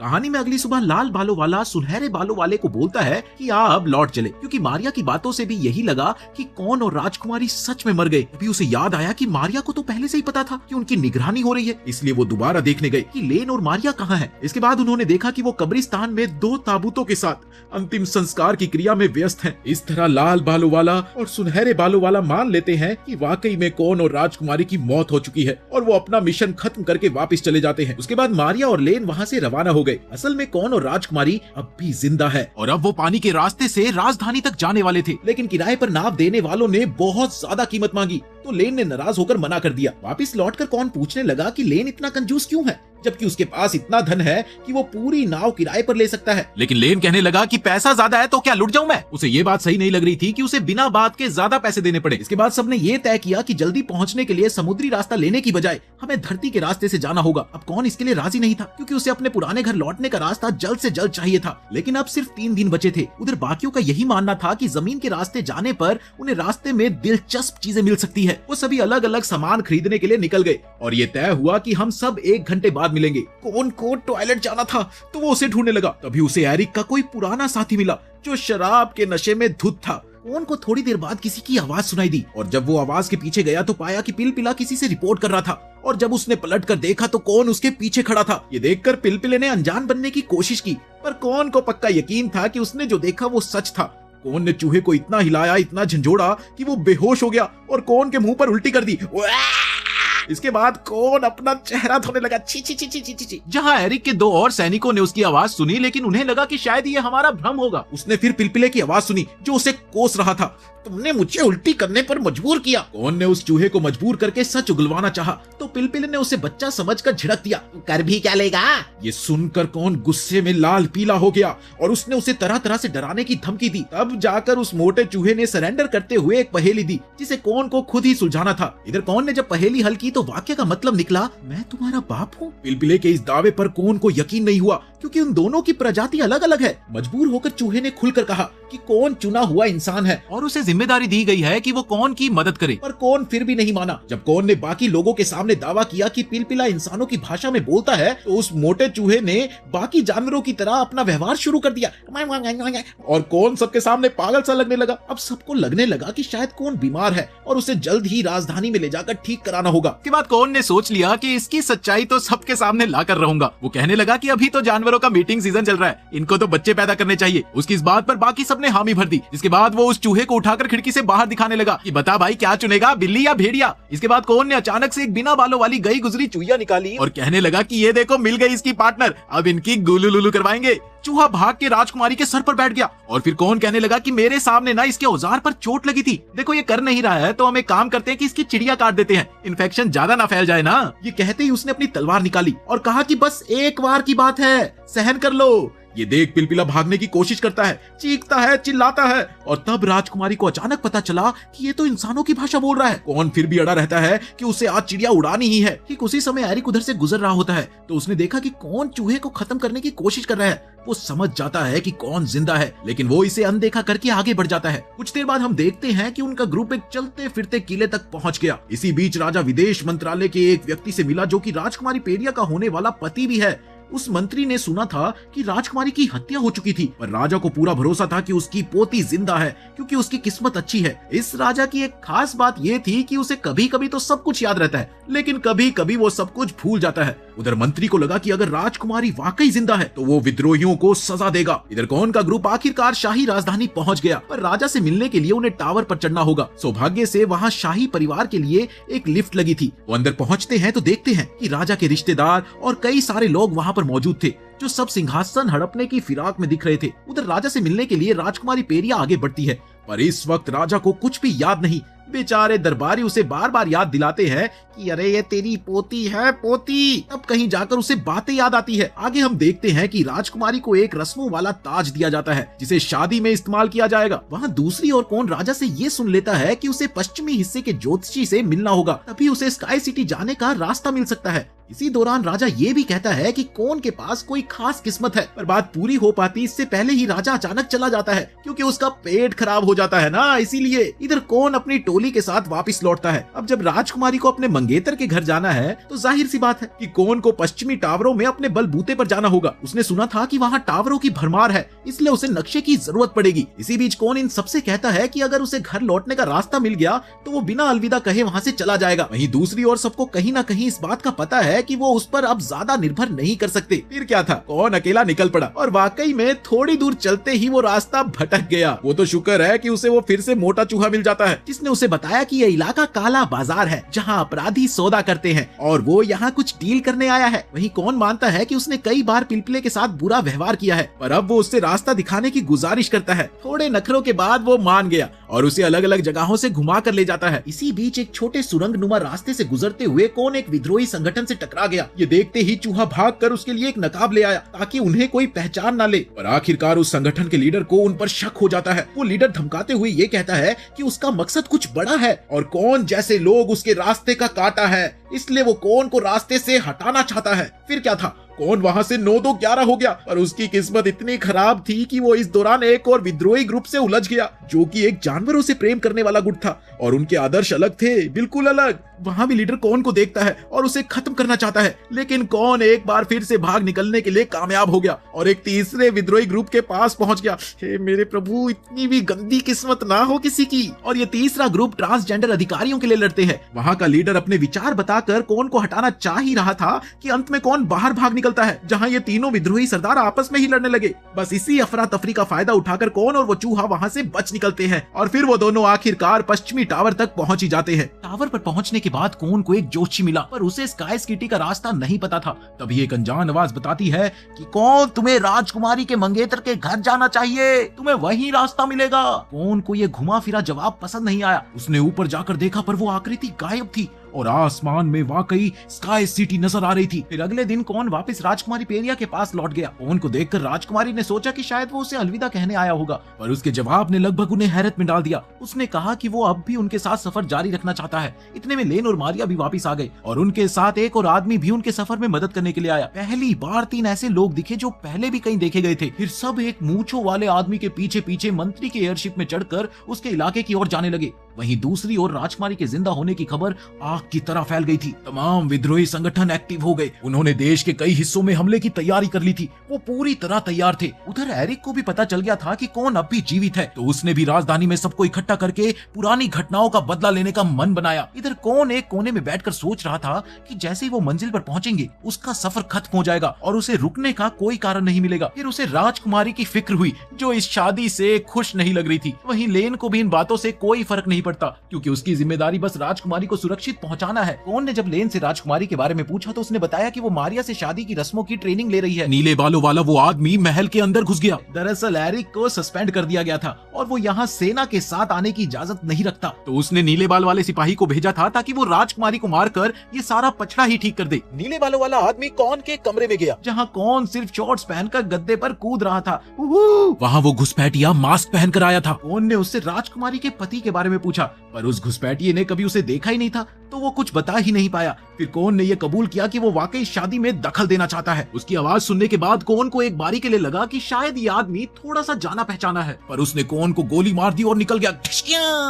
मंत्री को जब पता चला कि जहाज में कोई घुसपैठिया है तो उसे शक हुआ कि ये एरिक की तरफ का ही आदमी है जो कि राजकुमारी को मारने आया होगा। तभी वो घुसपैठिया लेन के कमरे के पास पहुंचा जो वहाँ काल्पनिक बिल्ली से खेल रहा था। लेन ने भी उससे मंत्री के नौकरों की स्थिति पूछी। वो पूरे समय यही सोचता रहा कि कहीं राजकुमारी की शादी में नौकरों के साथ बुरा व्यवहार तो नहीं होगा। इधर लेन को भी कुछ ऐसा लगा कि ये आदमी कुछ जाना पहचाना है। तभी उसने लेन को भी गोली मार दी। इसके बाद वो आदमी मारिया से टकराया और उसे रुकने को कहा, पर मारिया ऐसी उल्टी सीधी बातें करने लगी जिन्हें वो समझ नहीं पाया और इसीलिए उसने भी उसे गोली मार दी। दूसरी ओर वो चूहा भी नहीं बचा। इसी बीच वो राजकुमारी के कमरे में घुसा और राजकुमारी के सामने टेबल पर बैठकर कहा कि मैंने तुम्हारे सारे बॉडीगार्ड्स को मार दिया है और अब तुम्हारी बारी। इसी बीच कौन को होश आया। वो बच गया क्योंकि उसकी कमीज के अंदर मैगजीन के गट्ठर थे। वो दौड़ता हुआ लेन के कमरे में जाता है जहां उसने देखा कि लेन भी बच गया क्योंकि उसकी जेब में भी एक सिक्का था जिसने गोली को रोक दिया। फिर दोनों मारिया से मिले, लेकिन उसने भी स्टील की ब्रा पहनी हुई थी जिसने उसकी जान बचा ली। सब मिलकर राजकुमारी को ढूंढते हैं तो वो बेड पर बेहोश पड़ी मिली। दरअसल वो सो रही थी। अब ये बात किसी को नहीं समझ आई कि वो कैसे बची। राजकुमारी ने बताया कि वो नीले बालों वाला आदमी उससे बस थोड़ी बातचीत करके चला गया। इधर कौन को ठीक से कुछ भी समझ नहीं आ रहा था, तो उसने राजकुमारी से पूछा। तब राजकुमारी को बस इतना याद था कि उसने कहा, तुम्हारी जान मेरी है, एक दिन लेने आऊंगा। खैर वक्त बीता, दिन ढलते ढलते वो मंत्री के किले पर पहुंच गए। अब सभी को ऐसा लगा कि कौन का सफर यही खत्म हुआ। हालांकि शादी में अभी 1 महीना बाकी था, तो राजकुमारी उसे आदेश मानने को अब भी मजबूर कर सकती थी। धीरे धीरे सभी लोग मंत्री के किले में गए और वहाँ के मुख्य बटलर ने उन्हें कमरे दिखाए। वहीं कौन द्वारा मंत्री के बारे में पूछे जाने पर बटलर ने कहा कि रिवाज पूरे होने तक दूल्हा दुल्हन आपस में नहीं मिलते। इसके बाद कौन ने स्काई सिटी जाने के रास्ते को लेकर पूछा, तो बस इतना पता चला कि यहाँ कोई रिसर्च साइट है जहाँ इस पर काम हो रहा है, लेकिन वो गुप्त है, गुप्त, किसी को उसके बारे में पता नहीं। बटलर और कुछ नहीं बता पाया। वहीं दूसरी ओर वो मोटा चूहा पहले से ही उस जानकारी को खरीद चुका था और जानता था कि वो जगह कहाँ पर है। वो कौन को एक रिसर्च इंस्टीट्यूट में ले गया, पर अंदर जाने के लिए परमिशन चाहिए थी। कौन चालाकी से दीवार के नीचे से सरक कर घुसा और रिसेप्शन पर खड़ी लड़की से मिला। हाय, जिसने पूछा कि वो क्या चाहता है। कौन ने बिना कुछ सोचे समझे ये कह दिया कि वो स्वर्ग जाने वाला योद्धा है। ये सुनते ही लड़की ने फौरन अलार्म बजा दिया। कौन पकड़ा गया और उसे एक कमरे में डाल दिया गया। कुछ समय समय बाद हम देखते हैं कि वहाँ उसे कोई साथी मिलता है जो उसे बाहर निकालने का उपाय बताएगा, बशर्ते कोन को ये साबित करना पड़ेगा कि वो मैजिक वॉरियर है। ये सुनते ही कोन ने जैसे ही अपनी तलवार निकालकर उसे एक्टिव किया, वैसे ही दीवार खुल गई और उन्हें अंदर एक बच्चा दिखा जो इस जगह का असली मालिक था। कोन ये समझ नहीं पाया कि आखिर एक बच्चा कैसे मालिक हो सकता है। उसने कोन के बदन पर यंत्र बांधे और 2 लड़कियों को लेकर आया ताकि वो ये देख सके कि ये जादुई योद्धा भी आम इंसानों की तरह शारीरिक प्रतिक्रियाएं देता है या नहीं। किंतु सब कुछ नॉर्मल निकला। फिर उसे एक स्विमिंग पूल के टेस्ट में ले जाया गया जहाँ उन लड़कियों ने उसके हाथ पत्थर से बांधकर पानी में डुबो दिए, ये देखने के लिए वो डूबता है या नहीं। इसी बीच जब कोन को लगा कि वो सच में मर जाएगा तो उसने आगे सहयोग देने से मना कर दिया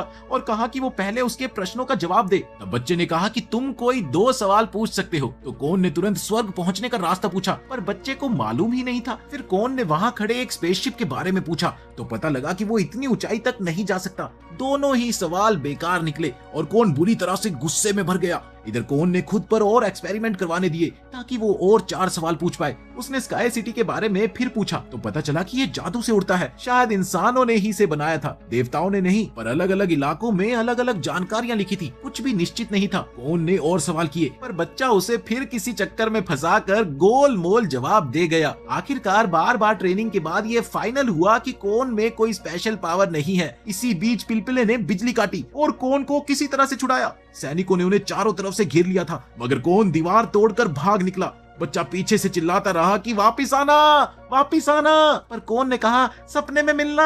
इधर अब कोन को राजकुमारी पेरिया के साथ 18 वेडिंग रिचुअल्स का अभ्यास करना है जहां आखिरी रस्म में स्काई सिटी का जिक्र आता है। तो कोन पूछता है कि ये क्या है, लेकिन कोई उसका जवाब नहीं दे पाता। ये देखकर उसे समझ नहीं आता कि वो खुद क्यों इन रिवाजों में फंस रहा है। उसने गौर किया कि अगर सेवक मदद करेंगे तो राजकुमारी सारी रस्में तेजी से पूरी कर लेगी। पहली रस्म लकड़ी काटने की थी। लेन ने एक बार में पेड़ काट दिया। मारिया ने उसे तराश दिया और कोन को उस लकड़ी का तख्ता पहाड़ से नीचे ले जाना था। फिर उसे उसी तख्ते पर नदी के बहाव में सर्फिंग करनी पड़ी और अंत में झरने से नीचे गिरना पड़ा। वो किसी तरह पट पर रेंगता हुआ पहुंचा और सोचता रहा कि एक बाहरी आदमी होकर भी वो राजकुमारी की रस्म क्यों कर रहा है। तब बटलर ने बस इतना कहा कि ये परंपरा है और परंपरा सदियों से चली आ रही है। कोन ने पूछा पर मैं ही क्यों? जवाब आया क्योंकि ये रस्म है। आगे उसे अनगिनत डोमिनोज की कतार लगानी थी, जबकि इससे पहले कि वो कई काम कर चुका था। पेड़ काटना, लकड़ी से 2 हंस बनाना। उसने हिम्मत के बल पर वो सब किया, लेकिन बार बार फेल होने से तंग आ गया। अगली रस्म में उसे रात में अलाव के चारों तरफ नाचना पड़ा और सुबह होते होते वो चक्कर खाकर गिरा हुआ था। अब डोमिनोज सजाने की रस्म आई। हजारों लाखों डोमिनोज लगाने की सोचकर कोन इतना दुखी हुआ कि वो वहाँ से भाग गया। तब मारिया ने उसे पकड़ा और बताया कि अभी कहाँ, अभी 45 लाख ब्लॉक और लगाने बाकी है। इन सब चीजों से कोन इतने गुस्से में था कि उसने साफ मना कर दिया कि वो अब ये सब नहीं करेगा। उधर मारिया बड़बड़ाने लगी कि वो राजकुमारी से जलती है जिसे शादी जैसा अनुभव मिल रहा है और शायद वो कभी शादी कर ही ना पाए। वहीं दूर से एरिक का ग्रुप ये सब कुछ देख रहा है। वो ये नहीं समझ पा रहा था कि कौन उन्हें जानबूझकर अनदेखा कर रहा है या नहीं। उन्होंने कई बार इन रस्मों को भंग करने की कोशिश की। जब कौन नदी में लकड़ी से सर्फिंग कर रहा था तो लाल बालों वाले ने उसे किसी आकर्षक लड़की से ध्यान भटकाकर गिराना चाहा, पर लड़की वहां पर मौजूद न होने पर उन्हें खुद ही लड़की के कैरेक्टर में जाना पड़ा। मगर कौन इतनी तेजी से बहाव में निकला कि उन्हें देखने का वक्त ही नहीं मिला। वहीं जब वो हंस तराश रहा था तो वो गंदे लोग हंस के कॉस्ट्यूम पहनकर उसे परेशान करना चाहते थे, लेकिन फिर भी वो नाकामयाब रहे। अलाव पर नाचने के वक्त तो वो पांचों बातों में उलझकर भूल बैठे कि उन्हें कुछ करना था। और इतना ही नहीं, सुबह जब कौन राख से आकृति बना रहा था तो एरिक झल्लाकर खुद ठीक करने लगा। कौन ने एरिक को पहचाना पर उसे चुपचाप मदद करने दी, बस ये सोचकर कि बाद में निपटेंगे। अब डोमिनोज की बारी आई तो एरिक ने कोशिश की कि बाजार के सारे डोमिनोज खरीद ले, पर मंत्री की तरफ से पहले ही भारी ऑर्डर था जिससे दाम बढ़ गए। एरिक के पास कुछ ही सिक्के बचे थे क्योंकि वो अपने उच्च अधिकारियों से अलग हो चुके थे और कोई फंडिंग नहीं मिल रही थी, इसलिए उसके पास पैसे ही नहीं बचे थे। वो चाहते थे कि एरिक की फैमिली से मदद मिले, पर एरिक तो खुद भी कंगाल निकला। अचानक उन्हें एक बूढ़ा आदमी मिला जो डोमिनोज बेच रहा था। दोनों तरफ इस बूढ़े को लेकर खींचातानी होने लगी। हम लेंगे, नहीं नहीं नहीं, हम लेंगे। मारिया भी इन्हीं डोमिनोज को खरीदने पहुंची तो सबने मिलकर बूढ़े को इतना खींचा कि उसके हाथ से रेड वाइन की बोतल गिरकर फूट गई। मारिया मुट्ठी भर डोमिनोज के साथ एरिक पर गिरी और दोनों लुढ़क गए। उसी दौरान उन दोनों का हाथ एक दूसरे के डिंग डोंग पर लगा, जिससे एंड में जाकर एरिक का ही फायदा होगा। लास्ट में देखना। कुछ समय बाद आखिरी रस्म शुरू हुई, एक गैंडे के रथ पर भालेबाजी। वहीं पर राजकुमारी पहली बार उस मंत्री से मिली जिसके साथ उसकी शादी होने वाली है और मारिया रोने लगी।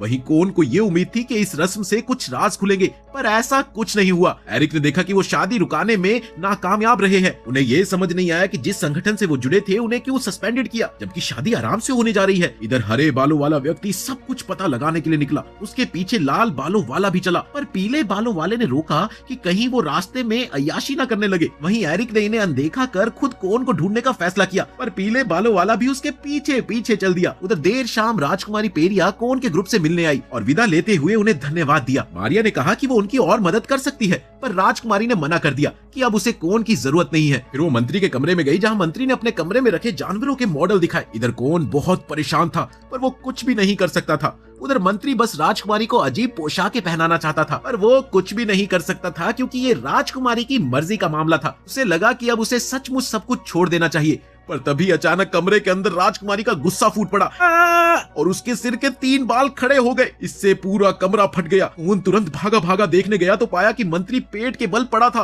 और माफी मांग रहा था। मंत्री के गार्ड दौड़ कर आए और उन्होंने सोचा कि कोन ने किसी उच्च अधिकारी की हत्या करने की कोशिश की है। आनंद फानन में सबको राजकुमारी को उठाकर ले जाना पड़ा और कोन छिपकर निकल गया। वहीं दूसरी ओर एरिक झील के पास उदासी में बैठा हुआ था कि कोन का ग्रुप वहां पहुंचा और उससे हालत संभालने को कहा। तभी ऊपर से तीरों की बौछार होने लगी। उसने देखा कि उसे पीले बालों वाला और काले बालों वाला फिर से मिल गए। वो जब गुस्से से बाहर निकला तो उसे मंत्री के हत्यारे का साथी समझा गया। तब एरिक को यह एहसास हुआ कि कोन ने उसे फिर से फंसा दिया। वही कोन का ग्रुप फिर से भाग निकला और कोन ने राजकुमारी से पूछा कि उसने मंत्री को क्यों मारा, तो उसने बहुत सी वजह गिना दी, पर आखिर में बोली कि मंत्री के नाक के बाल लटके हुए थे, जिससे उसे चिढ़ आ रही थी। और जैसे तैसे एरिक को भी भागना पड़ा। वो कसम खाता रहा कि वो कोन को कभी माफ नहीं करेगा। उधर विद्रोही खुश थे कि राजकुमारी और मंत्री में टकराव हो गया, अब तो युद्ध पक्का होगा। हरे बालों वाला व्यक्ति विद्रोही की जड़ तलाशते हुए उन्हीं के एलीट सैनिकों के हाथों गिर गया। अब एरिक दूसरी तरफ भाग रहा था और भागते भागते सामने वाले पेड़ पर चढ़कर छिपा हुआ था। कुत्ते उसे खोज रहे थे। तभी एक रोशनी आई और एरिक के पूरे समूह को गायब कर दिया गया। जब पिलपिले को इसकी खबर मिली तो उसने कोन के ग्रुप को चेतावनी दी कि तुम सब भी तैयार रहो। कि तभी उन्हें भी टेलीपोर्ट किया गया और अब कोन अपने आप को उसी कमरे में पाता है जहां एल्मा की आवाज सुनाई देती है। ये वही एल्मा थी जिसने उससे पहले भी मदद मांगी थी। उसने उससे दुनिया को बचाने की गुजारिश की। हालांकि ये काफी खतरनाक था, पर वो बदले में कोन की कोई सी भी इच्छा पूरी करना चाहती थी। अब बदले में कोन ने उससे उसका नाम पूछा, पर उसने अपना असली नाम बताने से साफ मना कर दिया। उसने कहा कि अगर वो चाहे तो वो अपने पुराने संसार में वापिस जा सकता है, वो उस पर कोई जोर नहीं डालेगी। लेकिन कौन उसकी खूबसूरती के सामने पिघल गया कि नहीं नहीं नहीं नहीं, मैं तुम्हारी पूरी मदद करूंगा आखिरी तक। अभी उसे वहां पिलपिला भी मिला, जिसने बताया कि वो एल्मा के कहने पर ही कोन के साथ घूमता रहा। इसी बीच एरिक का ग्रुप होश में आया। लाल बालों वाले ने फिर अपना मिशन छोड़कर मस्ती की कोशिश की, जिससे एरिक नाराज हो गया। जल्दी लेन और मारिया भी सबके साथ उसी कमरे में जुट गए। एल्मा ने एरिक को बताया कि एल्मा तो बस एक उपनाम है, असली नाम मैं नहीं बताऊंगी। एल्मा ने समझाया कि एक प्राचीन कबीला कभी जादू पर राज करता था और उसने आसमान में उड़ते हुए शहर बनाए, लेकिन एक युद्ध से सब नष्ट हो गया। अब फिर से वही युद्ध जैसी स्थिति बन रही है। वहीं हरे बालों वाले आदमी को यह पता चला था कि एक गुप्त संगठन इस युद्ध की साजिश रच रहा है। अब एरिक को हमेशा लगता था कि वो सत्य के पक्ष में है, पर अब उसे पता चला कि वो गलत हाथों में था। इधर एल्मा ने मान लिया कि उसने एक मजबूत योद्धा एरिक को बनाने की कोशिश की थी और दूसरी तरफ कोन को बुलाया था ताकि दो शक्तियां संतुलन बना सके, लेकिन सब कुछ गड़बड़ हो गया। इसीलिए अब वो सबको ताकत देना चाहती है ताकि दुनिया को फिर से शांत कर सके। उसने एरिक को चुना था क्योंकि वो एवरेज से थोड़ा बेहतर था और ये सुनकर एरिक हक्का बक्का रह गया। एल्मा ने बताया कि नीचे भारी संख्या में जादुई हथियार जमा है, सबको अपनी पसंद के हथियार चुन लेने चाहिए। सबने ठीक वैसा ही किया और इधर कोन ने भी अपना हथियार चुन लिया। अब एल्मा ने कोन को बुलाया और उससे पूछा कि क्या वो घर लौटेगा या फिर यहीं रुकेगा। तब आखिर में कोन ने रुकने का फैसला किया। जमीन पर वापिस आकर सबने देखा कि हथियार एक बड़े बॉक्स में है और एक लीवर है जिसे खींचना है। सबने मिलकर वो लीवर खींचना चाहा, पर वो लीवर हिला तक नहीं पाए। कोन को याद आया कि पहले तो सिक्के डालने पड़ेंगे। राजकुमारी ने बड़ी रकम डालकर अपनी पसंद के हथियार लिए, बाकी एरिक के ग्रुप के लिए बचे। हरे बालों वाला कुछ कहना चाहता था पर समय खत्म हो गया। यहाँ एरिक अब उलझन में था कि वो किस पक्ष की मदद करे। वहीं दूसरी ओर कोन ने एल्मा को बताया कि वो यहीं रुकेगा और उस पर असली मर्द बनने की बात भी दोहराई, लेकिन जिसे उसकी मदद के लिए भेजा गया वो कोई और नहीं, लेन निकला। इसके बाद एल्मा ने सबको अपनी अपनी जगह टेलीपोर्ट कर दिया और कहा कि अगर कोन को फिर जरूरत पड़े तो वो मोटा चूहा उसे बुला लेगा। अगले दिन कोन का ग्रुप युद्ध स्थल पर पहुंचता है, पर उन्हें दुश्मन के बमों से बचने के लिए सर झुकाए चलना पड़ा। वहीं लेन ने ये कभी नहीं सोचा था कि दोनों तरफ की फौजें इतनी बड़ी संख्या में जुट जाएगी। ये देखकर कोन ने सुझाव दिया कि वो मंत्री से जल्दी जाकर बात करे कि लटके हुए नाक के बाल से राजकुमारी को भड़काना विद्रोहियों की साजिश थी। कि तभी मारिया चौंक गई क्योंकि उसे युद्ध में अपने भाई का चेहरा दिखा। वो पीछे हटने लगी। मारिया का मनोबल पूरी तरह से टूट गया। वहीं दूसरी ओर राजकुमारी आगे बढ़कर अपने राज्य के सैनिकों को रोकना चाहती थी, पर उसी समय उसका भाई वहां पर प्रकट हुआ और बोला कि ये युद्ध नहीं टल सकता। राजकुमारी भी हिम्मत खो बैठी और सबको पीछे हटना पड़ा। इस दौरान लेन ने कुछ कुछ योजना बनाई, पर जैसे ही वो आगे बढ़े तो चारों तरफ से घिर गए। लेन को अपना बड़ा भाई दिखा तो उसे भी पीछे हटना पड़ा। अब कौन ने देखा कि उसके तीनों साथी मायूस हो चुके थे, क्योंकि वो अपने ही भाई बहनों से नहीं लड़ना चाहते थे। तो उसने डांट कर कहा कि ऐसे मायूस रहेंगे तो विद्रोहियों की चाल जल्दी ही पूरी हो जाएगी। सब एक रेस्टोरेंट में जाकर खाना खाने लगे, क्योंकि उन्हें ताकत चाहिए थी। फिर बाहर कौन को एक काली बिल्ली दिखी और वो उसे अपशगुन मानता था। लेन ने बताया कि बरसों पहले एक महान योद्धा हर जंग जीतता था, पर सिर्फ इसी तरह के अपशगुन से उसके 800 सैनिक मर गए। उस योद्धा को एक इलाज मिला था, पर कौन को इस बात से यकीन नहीं हुआ। लेकिन तभी उसके सिर पर गमला गिरते गिरते बचा। कौन ने पूछा कि इस अपशगुन से कैसे बचा जाता है। पता चला कि श्राप आसानी से टूट जाएगा, बस एक पूरी औरत को उसके हाथों पर पानी डालना था और उसे हाथ धोने थे। लेकिन मारिया सलवार में तलवार लेकर घूम रही थी, तो वो पूरी औरत नहीं हुई ना, तो श्राप टूटा नहीं। तभी कहीं से एक विशाल ड्रिल उड़ती हुई कौन की ओर आई। कौन तो बच गया, पर इस दौरान उसे पीठ पर जहरीली मकड़ी ने काट लिया और वो वहीं पर बेहोश हो गया। दूसरी तरफ एरिक ने संगठन को कॉल की। उन्होंने उसे इंतजार करने को कहा। इधर एरिक को उन पर भरोसा नहीं रहा, उसने अलग रास्ता अपनाने का फैसला किया। तभी नीले बालों वाला वो आदमी बुरी तरह जख्मी होकर निकला। दरअसल वो एडवांस रोबोट्स की एक फौज से लड़कर आया था, लेकिन उसके मरने से पहले लाल बाल वाले आदमी ने उसे हीलिंग स्पेल से ठीक कर दिया। सबने पूछा कि वो कहाँ था, तो उसने झूठ बोला कि वो शराब पी रहा था। पीले बालों वाले को पता था कि वो अपनी एक्स वाइफ के सामने अपने बच्चों की कस्टडी के लिए हाथ पैर जोड़ने गया था, जो उसी की स्कूलमेट थी। तब लाल बालों वाले ने पूछा पीले बालों वाले को उसकी बीवी कैसे जानती है, तो उसने बताया क्योंकि वो ऑल गर्ल्स स्कूल में थी। और साथ ही पीले बालों वाले ने ये कबूल किया कि वो असल में लड़की है। और ये सुनकर सभी चौंक गए। इधर कौन को जहर से बचाने के लिए एल्मा ने फिर उसकी मदद की। उसकी बुरी किस्मत दूर करने के लिए एक अनुष्ठान रखा गया। राजकुमारी उसे एक बड़े पानी के मटके में डालेगी, लेन आग जलाएगा और कौन को मटका गिराकर आग बुझानी होगी। इसी बीच जब एल्मा ने देखा कि वक्त कम है, तो उसने गोली चलाकर उस मटके को तोड़ दिया। ढिशक्यां! और कौन को लगा कि उसने खुद ऐसा किया है। कौन ने एल्मा से पूछा कि वो स्काई सिटी को कंट्रोल करके नीचे हो रहे युद्ध को क्यों नहीं रोक देती। एल्मा ने कहा कि उनका टेक्नोलॉजी सिस्टम इतना मजबूत नहीं है कि वो पूरे शहर की व्यवस्था संभाल सके। इसके बाद कौन ने उसे हेडफोन और एक फोन दिया, इस उम्मीद में कि वो इसे किसी पवित्र हथियार से मिलाकर कुछ कर पाएगी। राजा की सेना और मंत्री की सेना आमने सामने थी और वो दोनों सेनाएं आपस में लड़ने ही वाली थी। वहीं कौन का ग्रुप बीच में जाकर उन्हें रोकना चाहता था। कौन भागते भागते थक गया, पर तभी विद्रोही संगठन के आर्टिफिशियल योद्धा आकर रास्ता रोक लेते हैं। उसने देखा कि उनका कमांडर एक अजीब सी हंसी हंसता है।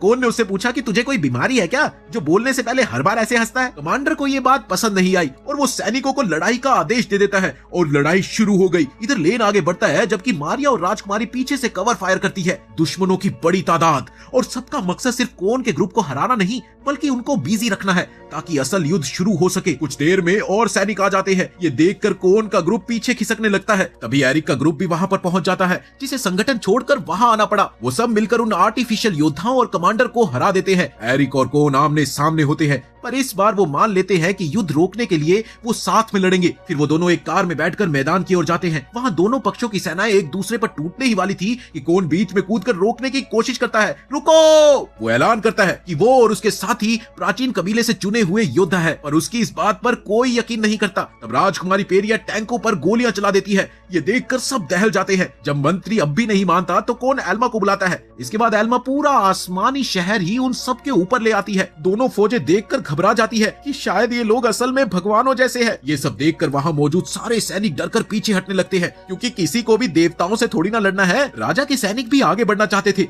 पर भगवानों को देखकर वो भी भाग निकले। वहीं योजना पूरी होने के बाद एरिक की तरफ से एक सुझाव आया कि राजा और मंत्री को कैद करके एक शांति समझौते पर दस्तखत करवाए जाए। इसी बीच विद्रोही संगठन ने देखा कि लड़ाई फेल हो रही है। एरिक ने भी उनका साथ छोड़ दिया, पर वो फिर भी पीछे हटने को तैयार नहीं थे। उन्होंने अपना अंतिम हथियार निकाला, एक राक्षस, जो देखने में बहुत खतरनाक था, लेकिन सिर्फ टॉप से। उसका पूरा का पूरा शरीर तो एक स्टफ टॉय जैसा था, फिर भी वो काफी विशाल था। ये देखकर कौन ने एक बार फिर एल्मा को पुकारा, लेकिन एल्मा भी इस राक्षस पर कुछ नहीं कर सकती थी।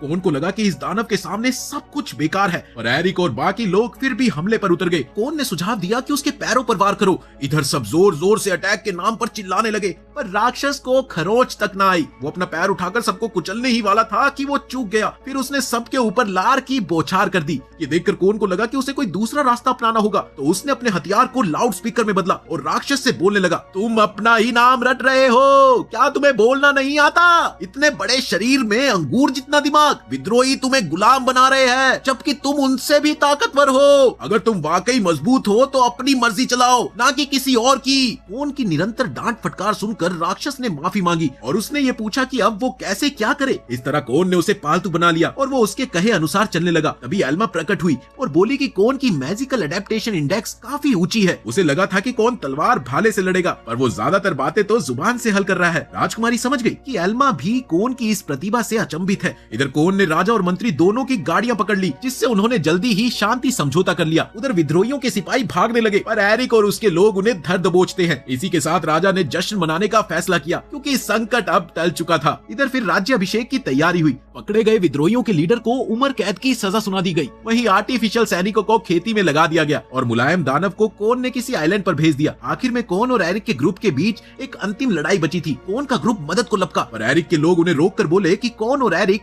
आमने सामने लड़े। इधर कहानी में हम आगे देखते हैं कि एरिक की तकनीक अब भी बेहतर थी। वो बदला लेना चाहता था अपने 2 खजूरों का। तभी मारिया ने बीच में बताया कि एरिक ने अपने दोनों अनमोल रतन खो दिए हैं। इस बात को सुन के सब लोग दंग रह गए। मारिया ने बताया कि वो अपना पुराना जेंडर त्यागना चाहती है, इसलिए उसने अपने 2 रतन एरिक को ट्रांसप्लांट करने का फैसला किया। एरिक को लगा कि ये असंभव है, पर एल्मा ने कहा कि वो ये कर सकती है। अब ये सुनकर सभी को हैरानी हुई कि एल्मा ने ऐसी चीजों का अध्ययन क्यों किया, पर किसी को कोई जवाब नहीं मिला। एल्मा ने मारिया के खजूर लेकर एरिक में लगा दिए। इसके साथ ही मारिया ने राहत महसूस की और एरिक को लगा कि अब वो अपनी मंगेतर से शादी कर पाएगा। कौन तो वैसे भी अब लड़ने में इंटरेस्टेड नहीं था, क्योंकि उसे तो एल्मा के साथ सुहागरात मनानी थी, क्योंकि उसने वादा किया था ना कि तुम अगर मेरी मदद करोगे तो मैं भी तुम्हारे लिए कुछ करूंगी। लेकिन जब वो सबके सामने रोमांटिक होने लगा तो एल्मा ने कहा कि तुम्हारे प्राइवेट रूम में आऊंगी ना मैं, टेंशन क्यों ले रहे हो तुम। लेकिन असल में ये एल्मा की चाल थी कौन को टालने की। ये सुनकर कौन ने समझ लिया कि अब घर लौटने का समय आ गया है और साथ ही एल्मा ने उसे वापस लौटा दिया। लेकिन राजकुमारी पेरिया सही मायने में विदा लेना चाहती थी, तो उसने कौन को दोबारा बुलाया। उसने आते ही कौन को घूसा मारा कि वो बिना अलविदा कहे जाने की हिम्मत कैसे कर सकता है। ये देख कौन ने उसे बड़े मजाकी अंदाज में बोला कि तुम 18 साल की हो जाओ,